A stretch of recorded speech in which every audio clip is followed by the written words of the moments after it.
My husband returned home a year after his funeral, and at first, I was genuinely surprised. But it didn't take long for me to realize that the man standing before me seemed like a different person. He had lost all memory of the past, was unable to communicate, and even after drinking a glass of water, he suddenly vomited blood and fell into a coma. On my way to the hospital with my husband, we were intercepted by the military.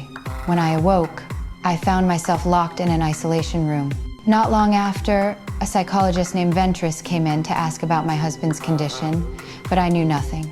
Through her, I learned that my husband's situation was dire. Eventually, I left the isolation room, and only then did I realize that I was in an experimental base. Nearby, a kaleidoscope of colorful lights enveloped the coast. This was the forbidden zone my husband had once entered. About 3 years ago, the lighthouse on the coast was surrounded by something, which the military named Flare. A lighthouse keeper went to investigate and never returned.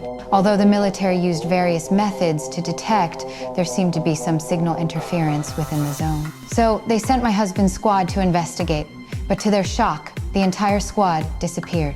Even worse, the boundary of Flare was expanding, and soon it would engulf nearby cities. Determined to understand what my husband had experienced, I decided to join the 12th Exploration Team to investigate the secrets of Flare. Since all the male squads had disappeared, my 5 teammates were all women.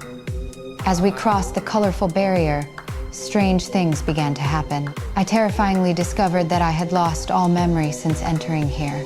I could only estimate that we had been here for 3 days based on the consumption of supplies. We ventured deeper, finding abandoned houses. While they appeared normal on the surface, as a biologist, I noticed something odd about the wildflowers along the road.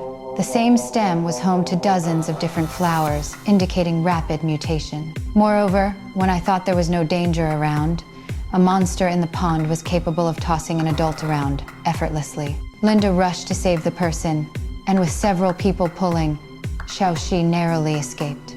As we ran outside, the monster in the pond chased after us, a white, giant crocodile with a very aggressive nature.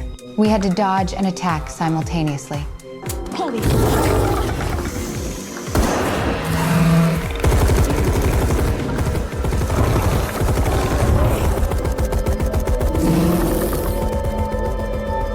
After a fierce battle, the crazed crocodile was killed. Upon prying open its mouth, I discovered something even stranger. The crocodile, which should have had only 1 row of teeth, had 4 rows like a shark.